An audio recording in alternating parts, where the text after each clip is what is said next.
ഇന്ന് നമ്മൾ നല്ല ടേസ്റ്റിൽ അതുപോലെ തന്നെ നല്ല പുതുമയിൽ ഉണ്ടാക്കാൻ പറ്റുന്ന ഒരു അടിപൊളി പായസമാണ് കേട്ടോ ചെയ്യുന്നത്. ക്യാരറ്റ് മാക്രോണി പായസം. വളരെ സിമ്പിളാണ് ഉണ്ടാക്കാനായിട്ട്. അപ്പോൾ ഇതെങ്ങനെയാണ് ചെയ്യാന്നുള്ളത് നോക്കാം.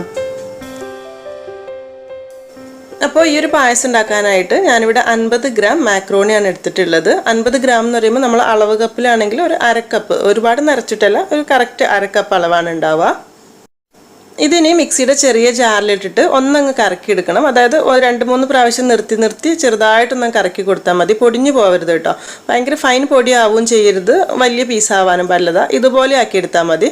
ഇങ്ങനെ കാണുന്ന സമയത്ത് നമ്മൾ പാലടയ്ക്കൊക്കെ വേണ്ടിയിട്ട് അട വാങ്ങുന്നുള്ളൂ, ആ ഒരു രീതിയിൽ ഇതുപോലെ ആക്കി എടുത്താൽ മതി കേട്ടോ. ഇതിലിപ്പോൾ വലിയ പീസ് ഉണ്ടെന്നുണ്ടെങ്കിൽ ഒന്നുകൂടെ പൊടിച്ചെടുക്കണം. കാരണം ഇത് വെന്ത് കഴിയുമ്പം ഇതിൻ്റെ വലിയ വലിപ്പം കൂടും. ആദ്യം ഇതൊന്ന് വേവിച്ചെടുക്കാനായിട്ട് കുറച്ച് വെള്ളം വെച്ച് തിളപ്പിച്ചിട്ട് നമ്മൾ ഈ പൊടിച്ചെടുത്തിട്ടുള്ളത് ഇതിലേക്ക് ഇട്ട് കൊടുക്കാം. അതിൻ്റെ കൂടെ തന്നെ ഒരു ടീസ്പൂൺ ഓയിലൂടെ ഒഴിച്ചെടുക്കുന്നുണ്ട്. ഒരുപാട് വേണ്ട, ഒന്ന് ഇത് ഒട്ടിയിരിക്കാതെ നല്ലോണം കിട്ടാൻ വേണ്ടിയിട്ട് മാത്രമാണ്. എന്നിട്ട് മൊത്തത്തിൽ മിക്സ് ആക്കിയതിന് ശേഷം ഇത് അടച്ച് വെച്ചിട്ട് വേവിച്ചെടുക്കാം. ഏകദേശം ഒരു 10-12 മിനിറ്റ് വേണ്ടി വരും ഇത് വെന്ത് കിട്ടാനായിട്ട്. അപ്പോൾ ആ ഒരു സമയം കൊണ്ട് നമുക്ക് അടുത്ത പരിപാടി എന്താണെന്ന് വെച്ചാൽ കുറച്ച് നെയ്ച്ചോറിൻ്റെ അരി, ജീരകശാല അരി ഉണ്ടല്ലോ, അതെടുത്തിട്ട് ഒന്ന് വേവിച്ചെടുക്കണം. അതിൻ്റെ അളവ് എന്ന് പറയുന്നത് ഒരു കൈപ്പിടി നിറച്ച് ഒരു 3-4 ടേബിൾ സ്പൂൺ ഉണ്ടാവും കേട്ടോ, അത്രയേ ഉണ്ടാവുള്ളൂ.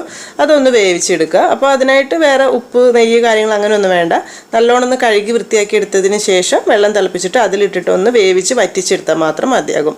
ഇതിപ്പോൾ വെള്ളം തിളച്ച് വന്നിട്ടുണ്ട്. ഇതിലേക്ക് നമ്മൾ കഴുകി വൃത്തിയാക്കി എടുത്തിട്ടുള്ള അരി ഇട്ടിട്ട് മിക്സ് ചെയ്തിട്ട് അടച്ചു വെക്കുക. എന്നിട്ട് വെള്ളം വറ്റുന്നവരെ വേവിച്ച് വറ്റിച്ചെടുക്കാം. ഇപ്പം നമ്മൾ മാക്രോണി നോക്കുന്ന സമയത്ത് പാകത്തിന് വേവായി വന്നിട്ടുണ്ട്. ഗ്യാസ് ഓഫ് ചെയ്യുക. ഇതിങ്ങനെ നോക്കുന്ന സമയത്ത് കറക്റ്റ് വെന്തിട്ടുണ്ടാവും കേട്ടോ. കാരണം നമ്മളിനി പാലിലിട്ടിട്ട് കുറേ സമയമൊന്നും വേവിക്കുന്നില്ല, ഏകദേശം ഒരു 5-10 മിനിറ്റ് ഉണ്ടാവുള്ളൂ. അപ്പോൾ അതുകൊണ്ട് തന്നെ ഈ സമയത്ത് പാകത്തിന് വെന്തിട്ടുണ്ടാവണം. കണ്ടോ, ഇതിപ്പോൾ കാണുന്ന സമയത്ത് ശരിക്കും നമ്മൾ അട വേവിച്ച് അതേപോലെ തന്നെ ഉണ്ട് ഇങ്ങനെ തൊട്ട് വെക്കുന്ന സമയത്തൊക്കെ. ഇതിലെ വെള്ളമൊന്ന് മാറ്റാനായിട്ട് ഒരു അരിപ്പയിലേക്ക് ഒഴിച്ചിട്ടുണ്ട്. അതിന് മുകളിലേക്ക് ഞാൻ കുറച്ചൊരു പച്ചവെള്ളം കൂടി ഒഴിച്ചിട്ടുണ്ട് കേട്ടോ. കാരണം ഇതിങ്ങനെ ഇരിക്കുന്ന സമയത്ത് ഒട്ടിപ്പോവാതിരിക്കാൻ വേണ്ടിയിട്ടാണ്. എന്നിട്ട് ഇതൊരു സൈഡിലേക്ക് മാറ്റി വെക്കാം. ഇപ്പോൾ നമ്മൾ വേവിക്കാൻ വെച്ചിട്ടുണ്ടായിരുന്ന ആ ഒരു നെയ്ച്ചോറിൻ്റെ അരിയും കറക്റ്റ് പാകമായിട്ട് വെന്ത് വന്നിട്ടുണ്ട്. ഒരു ഇത്തിരി കൂടെ വെള്ളം വറ്റാനേ ബാക്കിയുള്ളൂ. ഇപ്പോൾ ഇത് കറക്റ്റായിട്ട് റെഡി ആയിട്ടുണ്ട്. ഇതൊന്ന് ചൂടാറാൻ വേണ്ടിയിട്ട് ഒരു സൈഡിലേക്ക് മാറ്റി വെക്കുക. ചൂടാറിയതിന് ശേഷം മിക്സിയുടെ ചെറിയ ജാറിലിട്ടിട്ട് ഇതും ഒന്നങ്ങ് ക്രഷ് ചെയ്തെടുക്കണം. ഒരുപാട് അരഞ്ഞു പോകണ്ട. അതായത് നമ്മൾ ഒരു ചോറ് ഒരു 2 കഷ്ണമാവുന്ന രീതിയിൽ ഒന്നങ്ങ് ക്രഷ് ചെയ്തെടുത്തിട്ട് ഒരു സൈഡിലേക്ക് മാറ്റി വെക്കാം. അടുത്തതിനൊരു ഈ വലുപ്പത്തിലുള്ള 3 ക്യാരറ്റ് എടുത്തിട്ടുണ്ട്. ഒരു 300 ഗ്രാം ഉണ്ടാവും കേട്ടോ. ഇത് തൊലി മാറ്റിയതിന് ശേഷം വട്ടത്തിലൊന്ന് മുറിച്ചിട്ട് നല്ലോണം ഒന്ന് വേവിച്ചെടുക്കണം ആദ്യം. അങ്ങനെ വേവിച്ചെടുത്തിട്ടുള്ള ക്യാരറ്റാണ് കേട്ടോ. ഇത് വേവിച്ച് ഞാൻ കാണിച്ചിട്ടില്ല എന്നുള്ളൂ. ഒന്നുമില്ല, ജസ്റ്റ് ഇതുപോലെ റൗണ്ടിലോ എങ്ങനെയാണെങ്കിലും മുറിച്ചിട്ട് നന്നായിട്ടൊന്ന് വെന്ത് കിട്ടിയാൽ മതി. അതായത് നമ്മളിങ്ങനെ തൊടുന്ന സമയത്ത് നല്ലോണം വെന്തിട്ടുണ്ടാവണം. എന്നാലും ആ ഒരു പച്ചച്ചവയൊക്കെ മാറിയിട്ട് നല്ലൊരു ടേസ്റ്റ് കിട്ടിയിട്ടുണ്ടാവുള്ളൂ. ഇതിന് മിക്സിയുടെ ജാറിലിട്ട് നന്നായിട്ടൊന്ന് അരച്ചെടുക്കുക. നമ്മൾ ക്യാരറ്റ് വേവിച്ച സമയത്തുള്ള വെള്ളം ഉണ്ടാവുമല്ലോ, ഏകദേശം 1/4 കപ്പ് ഉണ്ടാവും. ആ ഒരു വെള്ളം കൂടെ ചേർത്തിട്ട് നല്ലോണം അരച്ചെടുത്തിട്ടുള്ള ക്യാരറ്റിൻ്റെ ജ്യൂസാണിത്. ഇതിന് നമ്മൾ പായസം റെഡിയാക്കുന്ന പാത്രത്തിലേക്ക് മൊത്തത്തിൽ ഒഴിച്ചു കൊടുക്കാം. ആ ജാറിലേക്ക് കുറച്ച് പാലും കൂടെ ഒഴിച്ചിട്ട് മൊത്തത്തിലും കലക്കി ഒഴിക്കാം. വേവിച്ച് നമ്മൾ ചെറുതായിട്ട് നരച്ച് വെച്ചിട്ടുള്ള ഒരു നെയ്ച്ചോറിൻ്റെ അരിയും ഈ സമയത്ത് തന്നെ ഇതിലേക്ക് ഇട്ട് കൊടുക്കാം. ആദ്യം മൊത്തത്തിൽ നന്നായിട്ടൊന്ന് മിക്സ് ചെയ്തെടുക്കുക. ആ ഒരു ചോറിൻ്റെ കട്ടയൊന്നും ഇല്ലാത്ത രീതിയിൽ ഫസ്റ്റ് തന്നെ മിക്സ് ആക്കി എടുക്കണം, പാലൊക്കെ ഒഴിക്കുന്നതിന് മുൻപ്. അല്ലെങ്കിൽ പിന്നെ ബുദ്ധിമുട്ടായി പോയിട്ട് ഇളക്കിയെടുക്കാനായിട്ട്. ഇപ്പോൾ ഗ്യാസ് കത്തിച്ചിട്ടൊന്നുമില്ല, എല്ലാ മിക്സിങ്ങും കഴിഞ്ഞതിന് ശേഷമാണ് നമ്മൾ തീ കത്തിക്കുന്നത്. പിന്നെ വേവിച്ച് മാറ്റി വെച്ചിട്ടുള്ള ആ ഒരു മാക്രോണിയും ഈ സമയത്ത് തന്നെ ഇതിലേക്ക് ഇട്ട് കൊടുക്കാം. എന്നിട്ട് എല്ലാം കൂടെ ചേർത്തിട്ടൊന്ന് മിക്സ് ആക്കി എടുക്കാം. ഇതിലേക്കുള്ള പാലാണ് നമ്മൾ ഒഴിക്കുന്നത്, പശുവിൻ പാല്. അളവ് എന്ന് പറയുന്നത് 750 ml കേട്ടോ. അതൊരു 3 കപ്പ് നല്ല കട്ടിയുള്ള പശുവിൻ പാലാണ് ഇതിലേക്ക് നമ്മൾ ഒഴിച്ചു കൊടുക്കുന്നത്. മധുരത്തിന് ആവശ്യമായിട്ടുള്ള ഒരു 1/4 കപ്പ് പഞ്ചസാര ഇപ്പോൾ ചേർത്ത് കൊടുക്കുക. പിന്നെ നോക്കിയിട്ട് ചേർക്കുക കേട്ടോ. കാരണം നമ്മൾ കണ്ടൻസ്ഡ് മിൽക്കും കുറച്ച് ബാക്കി കാര്യങ്ങളൊക്കെ ചേർക്കുന്നുണ്ട്, അപ്പോൾ നോക്കിയിട്ട് മതി. അതുപോലെ തന്നെ ഒരു 1/4 കപ്പ് കണ്ടൻസ്ഡ് മിൽക്കും ഈ സമയത്ത് തന്നെ ചേർത്ത് കൊടുക്കാം. എന്നിട്ട് എല്ലാം കൂടെ ചേർത്ത് നല്ലോണം മിക്സ് ആക്കി എടുക്കുക. ഒന്നും കട്ടയൊന്നും ഇല്ലാത്ത രീതിയിൽ നല്ലോണം മിക്സ് ആക്കിയതിന് ശേഷം ഗ്യാസ് കത്തിച്ചിട്ട് ഈ ഒരു കൂട്ട് നല്ലോണം അങ്ങ് തിളപ്പിച്ചെടുത്താൽ മതി. അപ്പോൾ പായസം തിളച്ച് വരുന്ന ഈ സമയം കൊണ്ട് അടുത്ത അടുപ്പിൽ നമുക്ക് ഇതിലേക്ക് ആവശ്യമായിട്ടുള്ള കുറച്ച് പഞ്ചസാര ഒന്ന് കാരമൽ ചെയ്തെടുക്കണം. അതിനായിട്ട് ഒരു 4 ടേബിൾ സ്പൂൺ പഞ്ചസാര എടുത്തിട്ട് ഒരു പാത്രത്തിലേക്ക് ഇട്ട് കൊടുക്കുക. ചുവട് കട്ടിയുള്ള ഒരു പാത്രം എടുക്കുന്നത് തന്നെയായിരിക്കും നല്ലത്, അല്ലെങ്കിൽ കരിഞ്ഞു പോകാൻ ചാൻസ് ഉണ്ട്.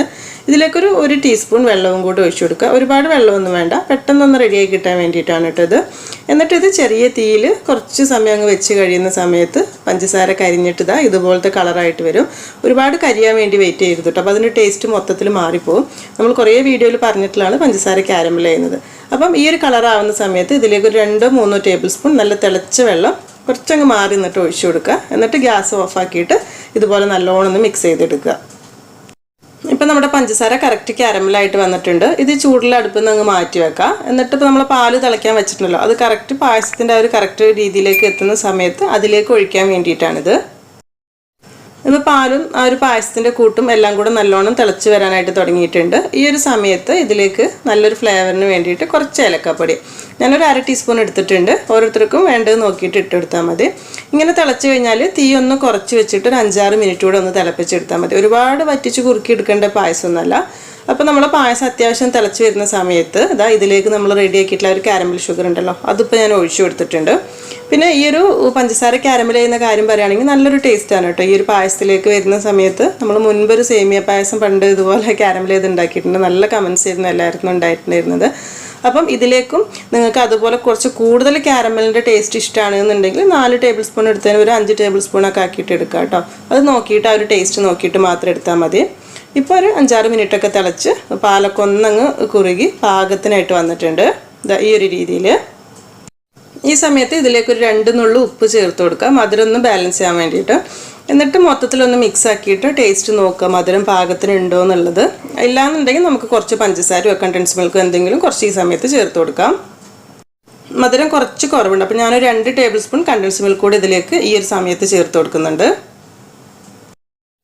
ഈ പായസം ഇപ്പോൾ നമ്മൾ കാണുന്ന സമയത്ത് കുറേ പ്രോസസ്സ് ഉണ്ട്, കുറേ കാര്യങ്ങൾ ചെയ്യണം എന്നൊക്കെ വിചാരിക്കും. പക്ഷേ സിമ്പിളാണ് കേട്ടോ. ഞാൻ ഓരോന്നും ഘട്ടമായിട്ട് കാണിച്ചുകൊണ്ട് മാത്രമാണ്. പെട്ടെന്ന് ഒന്നിച്ചങ്ങ് ചെയ്യുകയാണെങ്കിൽ എളുപ്പത്തിൽ കഴിയും കേട്ടോ.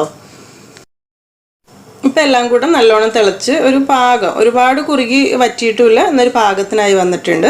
ഇതിപ്പോൾ ഈ ഒരു സമയത്ത് നമുക്ക് ഗ്യാസ് ഓഫ് ചെയ്യുക. കാരണം ഒന്നങ്ങ് ചൂടാറി തണുക്കുന്ന സമയത്ത് കുറച്ചുകൂടി ഒരു കട്ടി ഉണ്ടാവും, ഇത്തിരി കൂടെ കുറുകിയിരിക്കും പായസം. അപ്പോൾ ആദ്യമേ ഒരുപാട് നേരം വറ്റിച്ച് കുറുക്കണ്ട. ഇതൊരു സൈഡിലേക്ക് മാറ്റി വെച്ചിട്ട് കുറച്ച് അണ്ടിപ്പരിപ്പ് മുന്തിരി കാര്യങ്ങളൊക്കെ നെയ്യിലൊന്ന് വറുത്തൊഴിക്കുക. അതിനായിട്ടൊരു 2 ടേബിൾ സ്പൂൺ നെയ്യ് ചൂടാക്കി എടുക്കുന്നുണ്ട്.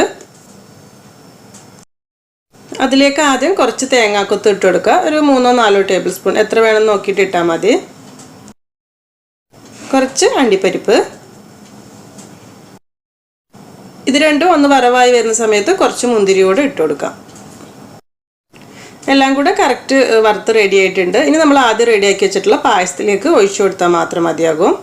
എന്നിട്ട് നമ്മൾ എന്താ ചെയ്യുന്നതെന്ന് വെച്ചാൽ ഒന്നങ്ങ് അടച്ച് വെക്കുക. ഒരു 10-15 മിനിറ്റ് ഒന്ന് അടച്ച് വെച്ചിട്ട് എടുക്കുകയാണെങ്കിൽ കറക്റ്റ് പായസം ഒന്നുകൂടെ കുറുകി നല്ല കറക്റ്റ് പാകമായിട്ട് കിട്ടിയിട്ടുണ്ടാവും. ഇപ്പോൾ നോക്കുന്ന സമയത്ത് പായസമൊക്കെ പാകത്തിന് കുറുകലായിട്ട് വന്നിട്ടുണ്ട് കേട്ടോ. ഈ ഒരു രീതിയിൽ നമുക്കിങ്ങനെ കുടിക്കാൻ പാകത്തിനായിട്ട് തന്നെ കിട്ടിയിട്ടുണ്ട്. അപ്പോൾ ഇതാണ് നമ്മുടെ ക്യാരറ്റ് മാക്രോണി പായസം. ശരിക്കും ആദ്യമായിട്ട് കുടിക്കുന്ന ഒരാൾക്ക് നമ്മൾ ഇതിൽ മാക്രോണിയാണ് പൊടിച്ച് ചേർത്തിട്ടുള്ളത് എന്ന് ഒരിക്കലും മനസ്സിലാവില്ല കേട്ടോ. ശരിക്കും അട ചേർത്തിട്ടുള്ള അതേ ഒരു ടേസ്റ്റിൽ തന്നെയാണ് വന്നിട്ടുള്ളത്. അപ്പോൾ നിങ്ങൾക്ക് ചെയ്തു വെക്കാൻ താല്പര്യം ഉണ്ടെങ്കിൽ, റെസിപ്പി ഇഷ്ടപ്പെട്ടിട്ടുണ്ടെങ്കിൽ എന്തായാലും ചെയ്തു വെക്കുക. ചെയ്യുന്ന സമയത്ത് ഫീഡ്ബാക്കൊക്കെ അറിയിക്കുക. അതുപോലെ ഈ ഒരു വീഡിയോ ഇഷ്ടമായിട്ടുണ്ടെന്നുണ്ടെങ്കിൽ എന്തായാലും ലൈക്ക് ചെയ്യാനും ഷെയർ ചെയ്യാനും കൂടെ മറക്കരുത് കേട്ടോ. അപ്പോൾ ഇനി എന്തായാലും നല്ല റെസിപ്പി ആയിട്ട് പുതിയ വീഡിയോയിൽ കാണാം. താങ്ക്